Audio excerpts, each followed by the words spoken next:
Bentornati in uno strano giro pesca. In questo video vi farò vedere 10 cose da fare a Phuoc.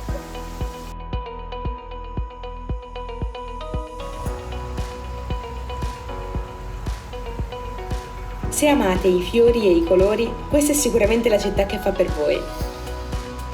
Vi consiglio di parcheggiare il vostro motorino e di girarvela a piedi.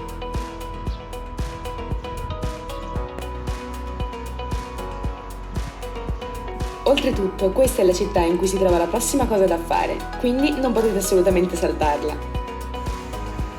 E mi raccomando, prima che il sole sia tramontato del tutto, fate un salto sul ponte del Bacio. Dicono che ci sia un tramonto imperdibile.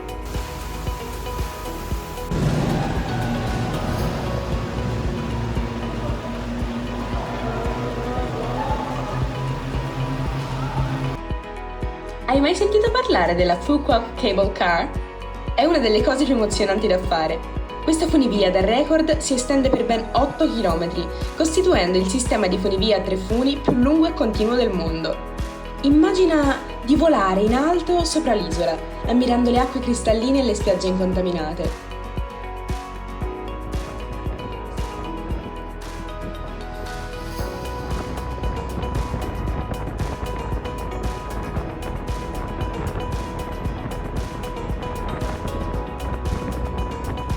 Per me è stato estremamente emozionante, ma se soffrite di vertigini, forse non è il caso di rischiare. Inoltre, compreso nel biglietto della funivia, che costa circa 20 euro a persona, ci sono gli accessi per tutto ciò che ti aspetta dall'altra parte: un parco acquatico, un parco divertimenti e una bellissima spiaggia bianca per chi preferisce il relax.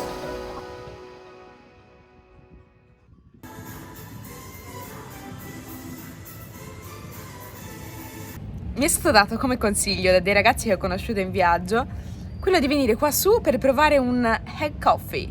Mentre lo aspetto vi faccio fare un giro.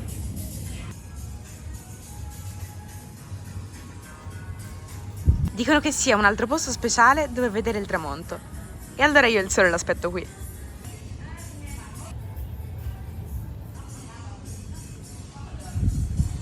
Il mio caffè all'uovo è arrivato, non vedrò l'ora di provarlo insieme a voi.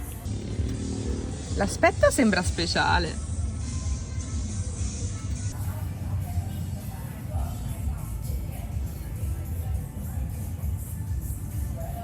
È buonissimo, è speciale.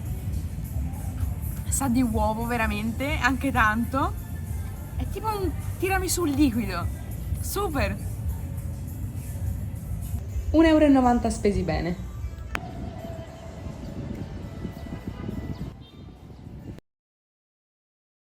Assicurati di includere una visita alla prigione di Phuoc nel tuo itinerario. Non è un tipico luogo turistico, ma offre un'esperienza necessaria.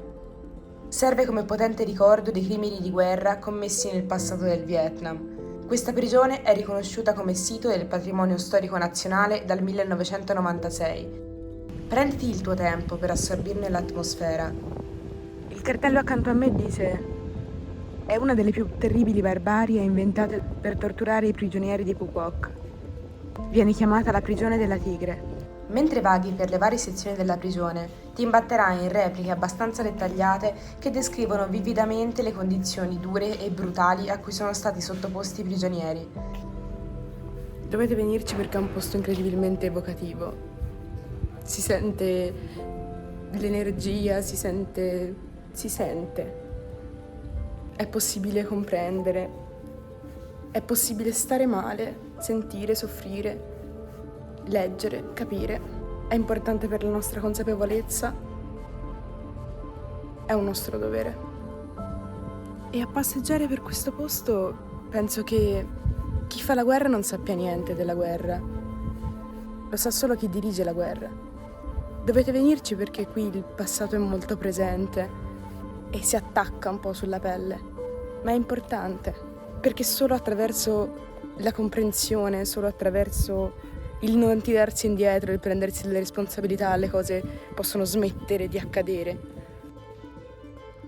Forse possono sembrarvi rappresentati in un modo poco realistico, però vi assicuro che si sente tutto. Su quel cartello davanti a me c'è scritto che solamente 5 sono state le persone che sono riuscite a fuggire da questo posto scavando dei tunnel sotterranei, ma del resto era un po' la metodologia usata durante tutta la guerra dai vietnamiti. Loro l'hanno vinta perché praticamente hanno vissuto e costruito su un altro livello, sottoterra. Ma c'erano vere e proprie città, c'erano ospedali, c'erano cucine, c'erano posti per dormire, c'era tutto sottoterra. E quindi di notte uscivano e combattevano contro gli americani che stavano riposando, quindi è stata questa la strategia. E infatti attraverso i tunnel sotterranei 5 persone sono riuscite a scappare, 5 persone.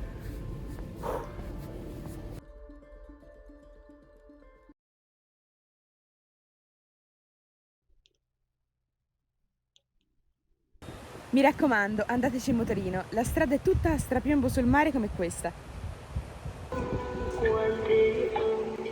Questo posto si chiama il Tempio sulla collina ed è il più grande tempio buddista dell'isola.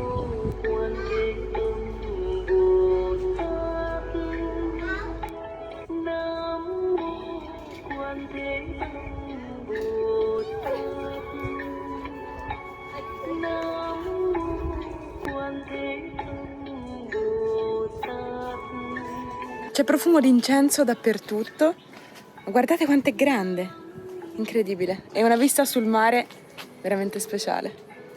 Prendetevi del tempo e stateci un po' dentro, pensate, state in silenzio, anche accanto ad una persona, ma prendetevi 5 minuti per dedicarvi al silenzio, è bello.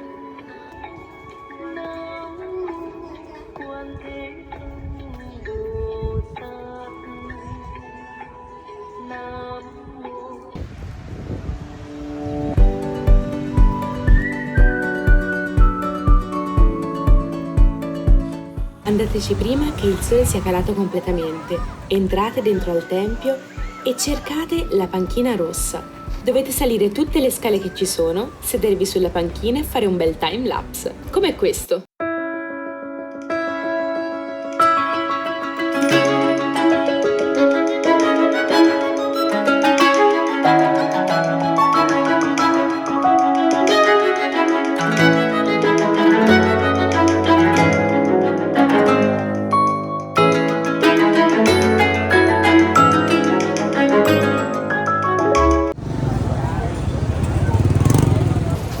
Un'altra cosa assolutamente da fare quando siete a Phu Quoc è visitare il mercato notturno. Qui troverete di tutto, dai gioielli alle persone che vendono cose da mangiare, i vestiti. È un vero e proprio mercato a cielo aperto. Queste cose non ho la più pallida idea di che cosa siano. Potete scegliere di fare una vera e propria cena e mangiare del pesce fresco buonissimo. Adesso proverò questi.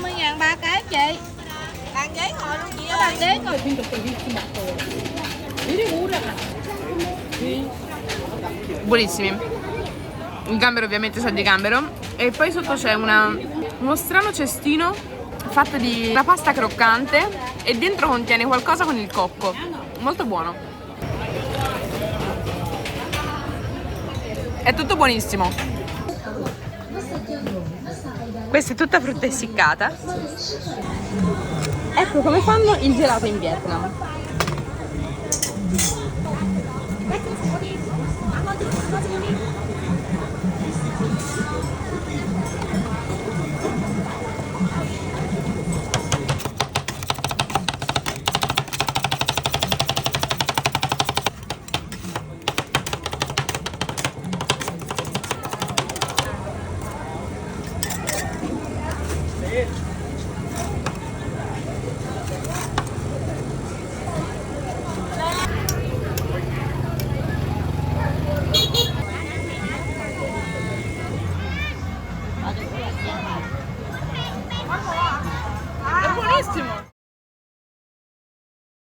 Siamo nel nord dell'isola, con spiagge bianchissime, acqua cristallina e qualcosa di speciale. Per arrivarci è necessario prendere la barca. Io l'ho presa con questi 2 ragazzi francesi che ho conosciuto sull'isola. Il trasporto costa circa 3 euro a testa, più siete meno spendete. Benvenuti nella spiaggia delle stelle marine.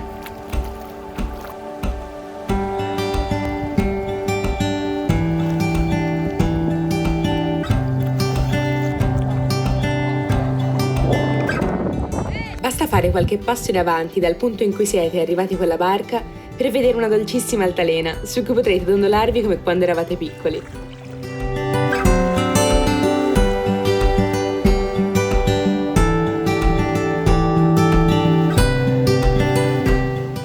Adesso è arrivato il momento di rientrare, ma non posso non farvi vedere la faccia del Signore che ci ha accompagnato fin qui. Io la sua gioia non me la dimenticherò mai. Questo è un posto incredibilmente strano da descrivere. Tutto è uniforme, perfetto e colorato. A tratti sembra di stare ad Amsterdam, ma anche no, o a Cuba, o a Venezia, ma anche no. E a tratti è bello, ma anche no. Ci sono gli altoparlanti con la musica in tutto il posto. Beh, ormai che siete qui vi consiglio assolutamente di venire a vedere, anche perché per certi versi può essere un ottimo spunto di riflessione. E poi ha dei giardini magnifici. Ecco a voi il parco della città. È bellissimo, ma come vedete io sono sola, qui non c'è nessuno. Avevo sentito dire che Phuoc era un'isola fantasma. Infatti, prima di partire ero un po' timorosa, però invece è piena di gente. Nel nord, dove si trova questo posto, spesso non c'è nessuno, ma perché questa è una specie di città fantasma, dedicata principalmente al turista cinese. Poi, guardate come sono fatti i giochi per bambini. Quelli sono scivoli, sono mega blocchi di erba colorata con i fiori, dove tu ti arrampichi dentro e poi fai lo scivolo e scendi giù. Tutti gli alberi hanno un nome, perché sono tutti diversi fra loro. Guardate che roba, ma l'avete mai visto un posto così? E devo dire che è bellissimo, un sacco di fontane ed è tenuto divinamente. Detto questo però si sente che è un mondo completamente artificiale e è strano. Sembra di stare dentro The Truman Show, non so se l'avete mai visto, se no guardatevelo. È tutto molto perfetto e io che ho sempre amato la perfezione, ora capisco dove sta la sua debolezza. Nel fatto che è surreale. Che sembra finta, che non è umana, che non c'è l'errore, non c'è la simmetria. Quindi, in definitiva, vale la pena venirlo a vedere? Sì, perché da una parte è magnifico e non ho mai visto niente del genere, dall'altra vi consentirà di fare una riflessione, per esempio sulla relazione tra autenticità e perfezione, oppure sul fatto che il sempre uguale può essere rassicurante, ma anche molto inquietante. L'ultima, e forse la più importante cosa da fare a Phuoc è lasciarsi trasportare dagli eventi. Stamattina il receptionist è venuto da me e mi ha chiesto: sei sola stasera? E gli ho detto sì, viaggio da sola. E lui mi ha detto no, stasera festeggiamo il Tet, cioè il Capodanno vietnamita. Non puoi restare da sola. Io e la mia famiglia festeggiamo il Capodanno qua sotto l'hotel. Unisciti a noi.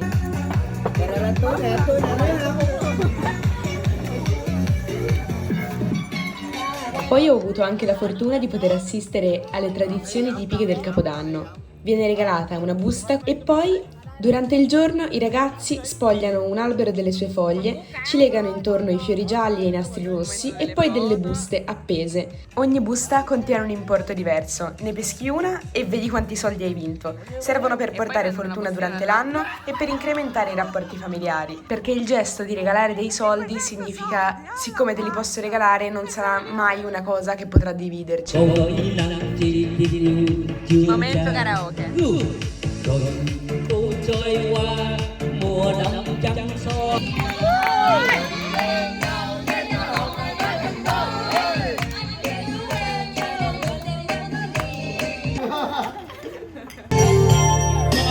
Voglio raccontare subito con la gioia negli occhi, anche se non mi sono preparata al discorso. Oggi a mia madre dicevo che questo è un posto magico, lo sto apprezzando veramente tanto, però non smetterà mai di mancarmi casa, le chiacchierate con le persone, condividere una giornata, un pensiero. E poi stasera la vita mi ha regalato una sorpresa e mi ha detto: non è vero. Io non capisco una parola di quello che dicono, sono una ventina di persone che mi hanno invitato a cena, un'estranea poi fondamentalmente, e condiviso con me tutto il pesce fresco e tutta la gioia che avevano. Sono stata benissimo, ho cantato, ho ballato, mi hanno fatto fare il karaoke in italiano, abbiamo passato 3 ore insieme senza poi dire niente, condividendo l'atmosfera, e vi giuro che è stato incredibile. Questa è una cosa che avevo imparato anche in altri viaggi, ma mai come adesso mi sono sentita quasi parte di una famiglia senza poter condividere la lingua, perché nessuno di loro parla inglese e quindi a volte scriviamo sui traduttori, però ci diciamo veramente poco.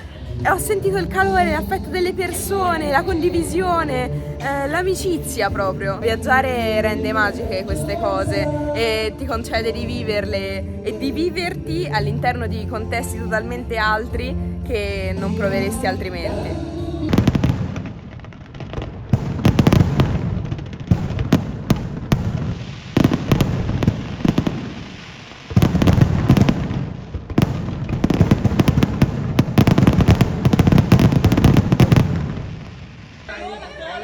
Li ho lasciati, loro sono ancora lì a festeggiare.